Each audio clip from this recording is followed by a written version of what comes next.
J'ai beaucoup de joie d'être avec vous ce matin et puis aussi d'ouvrir la parole de Dieu. Et en fait, quand j'ai eu l'équipe qui organise ce week-end, c'était Brad qui m'a téléphoné et qui m'a demandé « Sam, est-ce que tu serais d'accord d'apporter un enseignement pour cette journée ?» Et il m'a donné le thème, il m'a dit « ça serait sur la consécration ». Et je lui ai dit « bah oui, c'est chouette, je vais réfléchir et puis je reviens vers toi ». Et puis quand j'ai pris le temps de réfléchir sur le thème de la consécration, j'avais bien un passage en tête, mais je trouvais que c'était un petit peu compliqué, parce que c'était un passage du Nouveau Testament qui parlait d'un thème et qui me projetait dans l'Ancien Testament. Et du coup, je me suis dit, si je viens avec ça, je vais peut-être me faire tirer les oreilles par les gens qui ont l'habitude à des enseignements textuels, où est-ce qu'on prend un texte, on le creuse, on reste dessus, et on ne va pas s'éparpiller un peu partout. Et puis j'ai un frère qui m'a écrit, il m'a dit, Sam, tu prêches sur quoi? Il m'a dit, j'espère que quand tu vas là-bas, tu as un enseignement textuel. J'ai dit ben non, pour une fois non, justement. Il me dit tu vas te faire tirer les oreilles. Alors j'espère que je vais pas trop me faire tirer les oreilles, mais quand j'ai pensé à justement un thème sur la consécration, il y a un passage des Écritures qui me parlait par rapport à ça, et c'est dans 1 Pierre 2. Et c'est assez bizarre parce que jusqu'à ce matin que je vienne un petit peu en avance et que je prie avec l'équipe, j'étais un petit peu encouragé d'un côté de ce clin d'œil du Seigneur, de voir que les versets que j'avais comme introduction, c'est exactement les versets que Laurie, c'est ça ton prénom? Oui, c'est trop bien. Que Laurie avait choisi pour introduire notre temps ensemble. Et le pire, c'est que c'est dans 1 Pierre 2, et elle a choisi 2 versets, et puis après elle a fait une pause, et elle est repartie pour choisir 2 versets, et c'est sur ces versets-là que j'aimerais qu'on s'arrête, pour après aller observer quelque chose dans l'Ancien Testament. Donc ce que je vous propose de faire ensemble, c'est d'ouvrir déjà notre Bible dans 1 Pierre 2, et on va lire du verset 4 jusqu'au verset 10. Et ce n'est pas ce texte qu'on va creuser, mais c'est ce texte qui va nous orienter vers un texte de l'Ancien Testament et qu'on va prendre le temps de creuser ensemble. « 1 Pierre 2, versets 4 à 10, juste pour donner un tout petit peu, quand Pierre écrit cette lettre, au tout début, au chapitre 1, il dit qu'il écrit à des chrétiens qui sont dispersés et qui sont dans plein de villes différentes. C'est juste avant, ils viennent du Pont, ils viennent de la Galatie, ils viennent de la Cappadoce, ils viennent de la Bithynie, ils viennent de l'Asie, ils viennent de partout. Et je me suis dit, ça ressemble un peu à ça ce matin. Les gens, ils viennent un peu des 4 coins du sud-est de la France. Et finalement, quand Pierre écrit cette lettre, il va leur donner quelque chose qui sont des fondamentaux, des choses qui sont importantes. Et je me suis dit que ce matin, quand on est rassemblés, c'est trop chouette de regarder ces fondamentaux. Ce n'est pas une lettre qui a été envoyée à une église et qui dit, quand vous l'aurez lu, faites-la passer à quelqu'un d'autre. C'était quelque chose qui était assez dispersé à plusieurs églises. Ça veut dire que pour nous, certainement, ce matin, il y a des choses importantes qui touchent plusieurs églises. Je regarde ma montre en même temps. C'est parti, verset 4 de 1 Pierre 2. « Approchez-vous de Christ, la pierre vivante, rejetée par les hommes, mais choisie et précieuse devant Dieu. Et vous-même, en tant que pierre vivante, laissez-vous édifier pour former une maison spirituelle, un groupe de prêtres saints. » Je répète ça. Un groupe de prêtres saints, afin d'offrir des sacrifices spirituels que Dieu peut accepter par Jésus-Christ. En effet, il est dit dans l'Écriture, « Je mets dans Sion une pierre angulaire choisie, précieuse. Celui qui croit en elle n'aura jamais honte. » Elle est donc précieuse pour vous qui croyez. Quant à ceux qui désobéissent, la pierre rejetée par ceux qui construisaient est devenue la pierre angulaire. Elle est aussi une pierre qui fait obstacle et un rocher propre à faire trébucher. Ils s'y heurtent parce qu'ils désobéissent à la parole, et c'est là ce qu'ils ont été destinés. Vous, au contraire, vous êtes un peuple choisi, des prêtres royaux. Je le répète, des prêtres royaux. Une nation sainte, un peuple racheté, afin de proclamer les louanges de celui qui vous a appelé des ténèbres à sa merveilleuse lumière. Vous qui autrefois n'étiez pas un peuple, vous êtes maintenant le peuple de Dieu. Vous qui n'avez pas obtenu compassion, vous avez maintenant obtenu compassion. Quelque chose qui m'arrête dans ce texte quand je l'ai lu, et c'est la raison pour laquelle je l'ai choisi, c'est qu'à 2 reprises, Pierre dit « Vous êtes un groupe de prêtres ». Franchement, moi je suis un franchouillard, et du coup les prêtres pour moi c'était les gens qui ont des trucs blancs, et si vous allez dans la rue et que vous demandez à quelqu'un à quoi ressemble un prêtre, il y a de grandes chances qu'ils vont penser aux prêtres catholiques avec le col blanc comme ça. Mais là, je ne crois pas que c'est exactement de ces prêtres-là qui parlent. Et moi, j'aimerais bien prendre le temps avec vous d'aller voir un tout petit peu dans l'Ancien Testament qu'est-ce qu'il en était des prêtres et comment ces gens étaient consacrés. Et ce que je vous propose, c'est d'aller dans Exode 29. Et c'est Exode 29 qu'on va creuser ensemble ce matin. Pour ceux qui suivent dans leur Bible, je vous propose d'aller dans Exode 29. Et en fait, cette partie d'Exode, c'est l'Éternel qui donne à Moïse toutes les instructions, toutes les choses à mettre en place qui allaient être consacrées. Que ce soit le tabernacle, que ce soit les habits, il y avait beaucoup de choses qui allaient être consacrées, et il y avait beaucoup de choses qui ont été expliquées à Moïse, comment il devait les mettre en place. Et on voit d'ailleurs dans Lévitique après que Moïse les met en place. Alors on ne va pas toutes les regarder, on va juste ce matin observer, se concentrer sur les prêtres. Parce que dans ce qu'on a lu, dans 1 Pierre, il dit « Vous êtes un groupe de prêtres ». Moi je suis tellement content ce matin d'avoir en face de moi un groupe de prêtres. C'est quand même super chouette. Et c'est comme ça que Pierre parle des gens que nous sommes ce matin, un groupe de prêtres royaux. C'est trop génial. Du coup, on va regarder ensemble comment ces prêtres étaient consacrés. Et ça commence dans Exode 29. Et c'est pareil, on ne va pas regarder tout le rituel parce qu'il est assez long, mais on va s'arrêter juste à une partie de ce qui s'est passé au moment de la consécration. Mais je vais quand même vous raconter, parce que je ne vais pas tout lire, mais au moment de la consécration, il y avait un sacrifice qui était fait. Et le sacrifice se faisait avec 3 animaux. Le premier animal était un taureau. Il prenait le taureau, il l'égorgeait. Et ça, c'était le premier sacrifice, en tout cas le premier animal qui était sacrifié pour la consécration. Et le taureau, c'était le sacrifice pour le péché. Ça, c'est le premier. Et il y aurait beaucoup de choses à dire par rapport à ça. Le sacrifice aujourd'hui pour le péché, c'est Jésus-Christ. Et puis il y a un deuxième animal qui rentre après, donc toujours dans la consécration des prêtres. Et le deuxième animal qui rentre, c'est un bélier. Et ils vont sacrifier le bélier, et ce bélier, en fait, est un animal qui est de bonne odeur pour l'Éternel. C'est un sacrifice de bonne odeur à l'Éternel, à l'odeur apaisante, ça dépend un peu des traductions. Et puis il y a un troisième animal, qui est le deuxième bélier, et c'est celui-là que je vous propose de regarder ensemble. Et ça commence dans Exode 29, et ça commence au verset 19. Du coup, on va lire ça ensemble. Donc c'est l'Éternel qui dit à Moïse, « Tu prendras l'autre bélier, donc le deuxième bélier, et Aaron et ses filles se poseront leurs mains sur sa tête. Tu égorgeras le bélier, tu prendras de son sang et tu en mettras sur le lobe de l'oreille droite d'Aaron et sur le lobe de l'oreille droite de ses fils, sur le pouce de la main droite et sur le gros orteil de leurs pieds, et tu verseras du sang sur le pourtour de l'autel. Tu prendras du sang qui sera sur l'autel et de l'huile d'onction, et tu aspergeras Aaron et ses vêtements, ses fils et leurs vêtements. C'est ainsi que seront consacrés Aaron, ses vêtements, ses fils et leurs vêtements. On est ici dans la consécration des prêtres. Et notre thème ce matin, c'est la consécration. Et moi, j'aimerais regarder avec vous, dans ce texte, il y a des symboles, il y a beaucoup de symbolique. Quand Moïse fait avancer Aaron et ses fils, il va tuer le deuxième bélier, ils vont le sacrifier, ils vont prendre du sang, le sang qui sanctifie, ils vont le poser sur 3 endroits bien distincts des prêtres. Et c'est ça que j'aimerais regarder avec vous.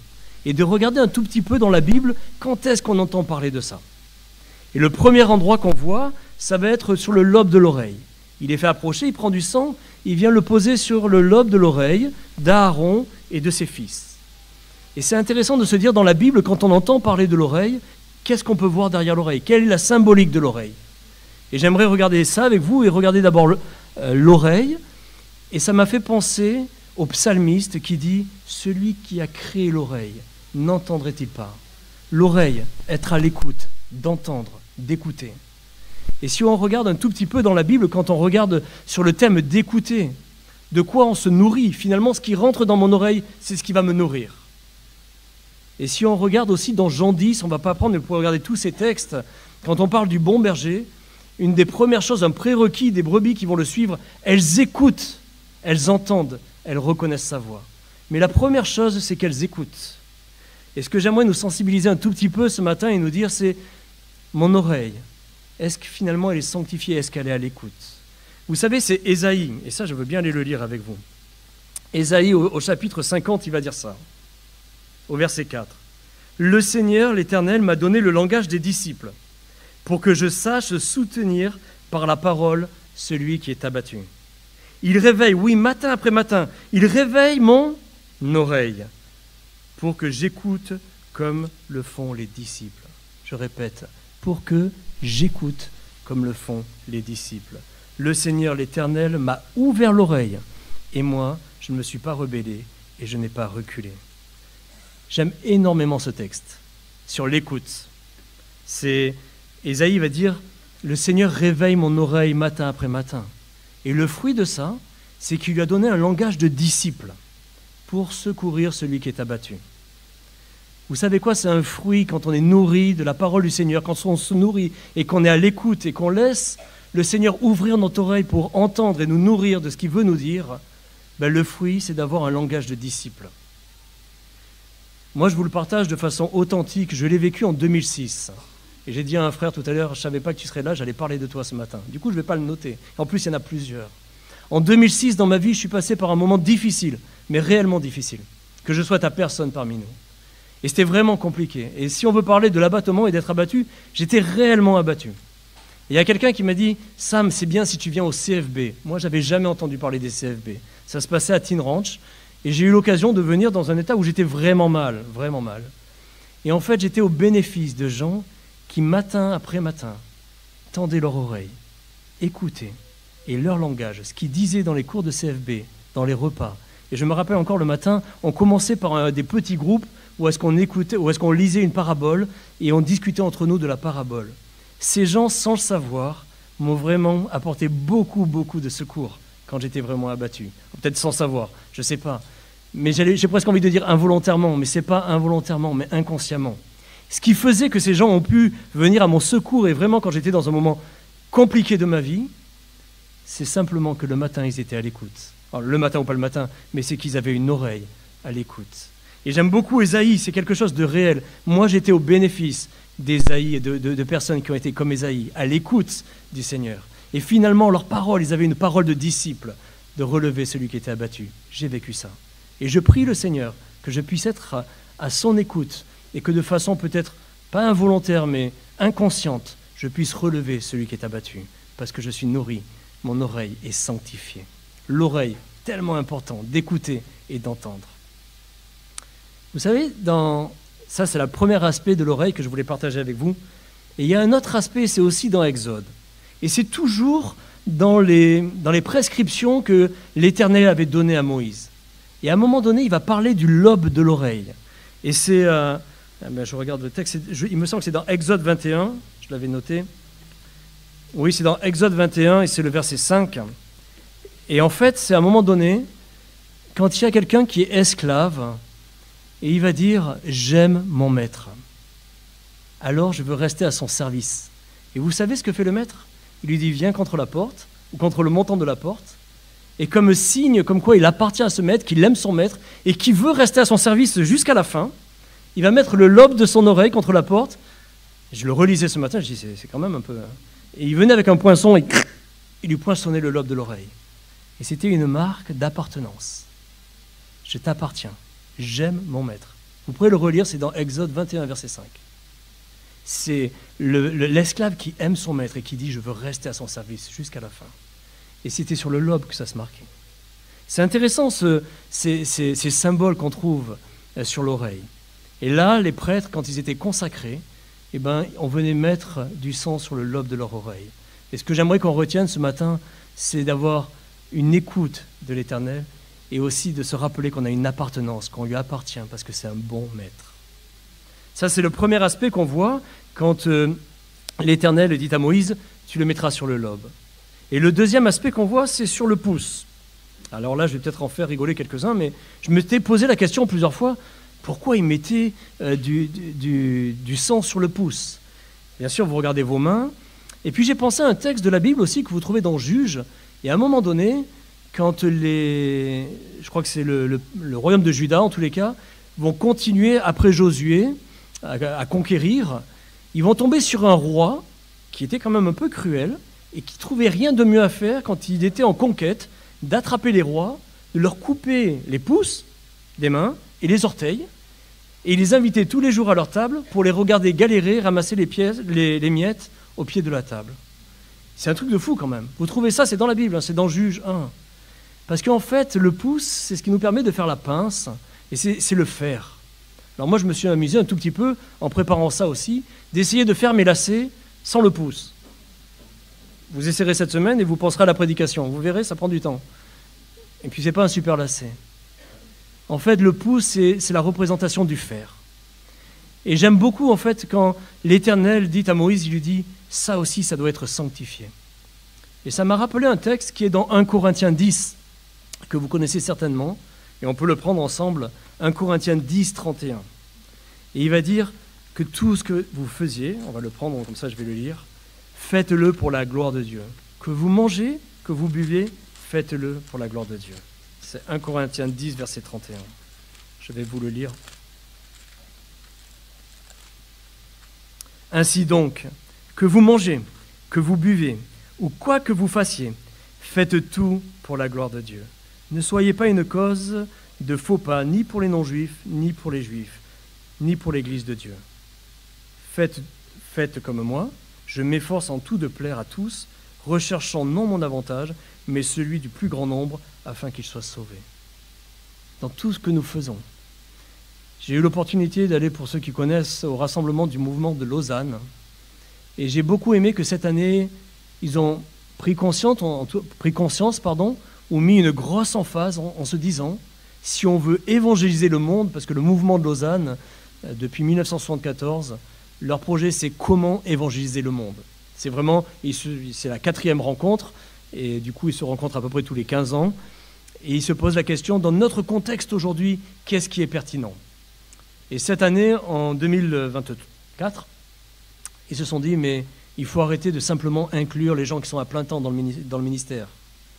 Il faut inclure les gens qui sont aussi dans le séculier, parce que c'est eux qui sont en mission. Et si on veut évangéliser le monde, alors il faut s'appuyer sur ces gens-là. Et j'ai trouvé ça super, super pertinent. Et il s'était mis l'objectif d'arriver à 40% des gens qui étaient invités à la rencontre, qui étaient des gens qui n'étaient pas dans le ministère, qui étaient dans le séculier. Je peux vous dire franchement, j'ai rencontré des gens qui sont à plein temps dans le ministère, qui étaient très frustrés d'avoir fait les premières rencontres et qui là n'étaient pas invités. Ils ont dit, mais comment ça se fait? J'ai fait celle d'avant, je n'étais pas invité. Mais c'était intentionnel. Ils voulaient des gens qui n'étaient pas dans le ministère à plein temps. Ils voulaient des gens qui étaient dans le séculier, parce que c'est ces gens-là, c'est aussi par ces gens-là qu'on va évangéliser le monde. Et si je parle de ça ce matin, c'est que ça nous concerne tous. Les prêtres, on est un royaume de prêtres. Et dans tout ce que nous faisons, bien sûr, c'est ce matin, mais c'est demain matin, ça sera mardi matin, ça sera mercredi, ça sera jeudi. De partout où le Seigneur nous place, dans tout ce que nous faisons, que nous puissions chercher à rendre gloire au Seigneur. Je regarde encore ma montre, je suis à peu près dans les temps. La 3e partie où est-ce que Moïse va mettre du sang, c'est sur l'orteil des pieds d'Aaron et de ses fils. Et ça, c'est pareil, c'est assez intéressant. Donc c'est le 3e, le premier c'était l'oreille, après c'était le pouce, maintenant on est sur l'orteil. Et en fait, je regardais un tout petit peu dans la Bible où est-ce qu'on parle des orteils et puis du pied, parce que bien sûr, quand on met du sang sur le pouce, ça appartient à la main, l'orteil, ça appartient au pied. Et puis j'ai observé un tout petit peu dans la Bible chaque fois qu'il nous parle des pieds. Et je trouve ça aussi assez intéressant. Bien sûr, c'est la même chose avec le roi qui coupe. Et en fait, si on regarde l'orteil et puis le pouce, on est dans le faire, dans une direction. Que le premier, on est dans l'écoute, on reçoit. Mais les deux autres, la sanctification, c'est quelque chose qui est en action. Et regardez bien, quand on parle des pieds, c'est Ésaïe qui va dire... Ésaïe, je ne sais pas exactement où dans Ésaïe, je ne l'ai pas noté ici, pardon, désolé.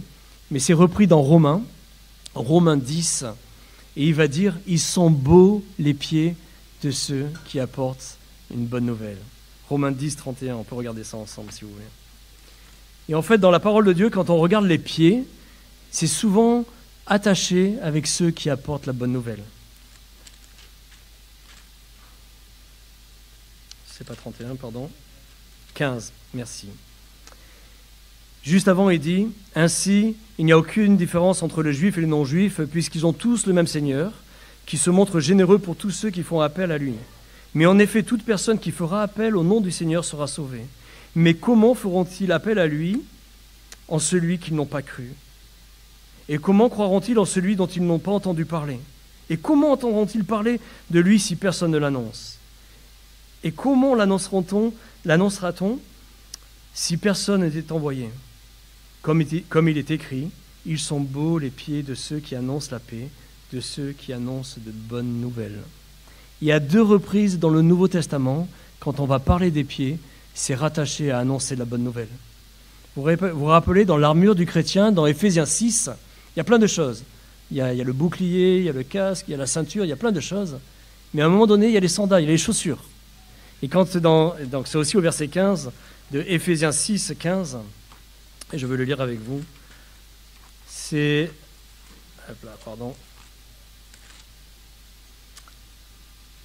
Mettez comme chaussure à vos pieds le zèle pour annoncer l'évangile de paix. Mettez à vos pieds les chaussures, c'est le zèle d'annoncer l'évangile. C'est marrant qu'en fait d'être consacré, d'être sanctifié, c'est quelque chose où est-ce qu'il va toucher sur les pieds et que dans la parole de Dieu, quand on voit les pieds, que ce soit dans Isaïe, dans Romains ou dans Éphésiens, à chaque fois c'est rattaché avec le fait d'annoncer la bonne nouvelle. Vous savez ce que j'avais envie de faire, et je l'ai partagé avec un frère chez qui on dormait hier soir, j'ai trop envie de faire un chausse-pied où est-ce que dessus je note ça, que chaque fois que je mette mes chaussures, je me dise « Seigneur, conduis mes pas aujourd'hui pour avoir l'opportunité de partager la bonne nouvelle ». Et en fait, chaque fois qu'on parle de l'évangile, on a même oublié que c'est une bonne nouvelle. Moi, je suis convaincu que chacun de nous, si on a une bonne nouvelle, et je ne parle pas de la bonne nouvelle, si on a une bonne nouvelle à annoncer à quelqu'un, on ne va pas mettre longtemps à y aller. On sera les premiers à envoyer un texto, ou quand quelqu'un a réussi un examen, s'il a réussi, il envoie un texto. Mettez à vos pieds ces chaussures, le zèle d'annoncer la bonne nouvelle, celle de Jésus, celle qui nous réconcilie avec notre Créateur, celui qui a payé pour mes erreurs. Alors du coup, si je synthétise ce qu'on a regardé ensemble ce matin, on est un royaume de prêtres, tous ce matin.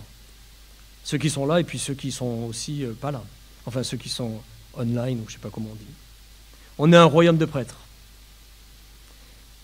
Et Dieu nous dit, ces prêtres, c'est des gens consacrés. Et moi, ce que j'aimerais nous rappeler ce matin, c'est cette consécration qui était le thème de notre rencontre. Elle se passe par 3 endroits qu'on peut retenir, en tous les cas, à la fin de notre temps ensemble. L'écoute. L'écoute. C'est un vrai défi, l'écoute. J'ai discuté avec un ami qui est un ancien, qui a 80 et quelques années, qui était aussi un missionnaire la semaine dernière. Et je parlais justement des évangélistes que je côtoie et qui ont du mal de se mettre à l'écoute du Seigneur. Et du coup, notre prochaine rencontre avec ces évangélistes, c'est justement s'arrêter et se mettre à l'écoute du Seigneur. Et quand je discutais avec ce frère, il m'a dit « Mais Sam, c'est pas que les évangélistes, c'est le sort de nous tous, de savoir s'arrêter et d'écouter. C'est un vrai défi. Et c'est un défi que j'aimerais nous lancer ce matin, de nous mettre à l'écoute du Seigneur. Je suis sûr qu'on est certainement tous bien disposés d'être comme Ésaïe, de vouloir soutenir celui qui est abattu, celui qui est fatigué, celui qui ne va pas bien. Mais en fait, ce qui vous donnera la capacité de faire ça, c'est d'avoir l'oreille d'Ésaïe, d'être réveillé matin après matin par l'Éternel pour entendre ce qu'il veut vous dire.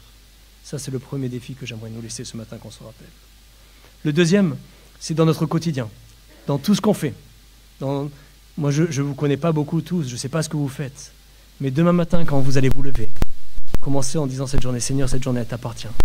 Dans tout ce que je vais faire, que tu sois glorifié. C'est un vrai défi. Pour moi, c'est un grand défi quand je conduis, qu'il soit glorifié. C'est un vrai défi. Ça vous fait sourire, mais c'est ma réalité. Que dans tout ce que je fais de façon pratique, je puisse glorifier au Maître à qui j'appartiens. Et le troisième, c'est que le Seigneur puisse vraiment nous donner et nous renouveler ce message d'être des gens, on est des ambassadeurs. Et vous allez me dire, on n'est pas tous des évangélistes, et je suis d'accord avec vous. Par contre, on est tous des témoins, où Dieu nous place, de partout où est-ce qu'il nous place. Et que Dieu nous sensibilise un tout petit peu. Demain matin, moi je vous lance le défi. Quand vous mettez vos chaussures, dites Seigneur, conduis-moi aujourd'hui, pour être simplement un témoin de la bonne nouvelle. Simplement, peut-être une phrase, peut-être simplement une façon de vivre, une façon d'être au milieu dans ce monde où Dieu nous place. Tout à l'heure, Fred a commencé en disant, vous savez, ce qu'on fait aujourd'hui, c'est contre-culturel, peut-être. Mais c'est pas qu'aujourd'hui. Demain, quand vous allez au travail. Moi, j'ai ma femme, elle travaille dans un abattoir. Tous les gens qui sont à côté, il n'y en a pas beaucoup qui sont... Il n'y en a qu'une qui est au Seigneur. Dans tout ce qu'elle vit au quotidien, que vraiment elle puisse être l'évangile apporté dans ces lieux. Si je parle de l'abattoir, c'est parce qu'ils ont un slogan. Elles sont 2 sœurs à travailler ensemble et elles se sont dit, c'est apporter la vie dans un endroit où on met la mort. Je kiffe ce slogan. Ils tuent 2000 moutons par jour. Mais leur but, c'est d'apporter la vie aux gens qui travaillent là-bas et d'être différents. Et c'est aussi ce troisième point que j'aimerais nous laisser ce matin. L'oreille, l'écoute, la main, le faire, le pied, d'apporter la bonne nouvelle. Je veux bien qu'on prenne 2-3 minutes de silence et réfléchir à ces trois parties du corps qui étaient la consécration des prêtres. On est tous des prêtres qui voulons être consacrés. On prend quelques minutes pour réfléchir là-dessus. Je prierai après.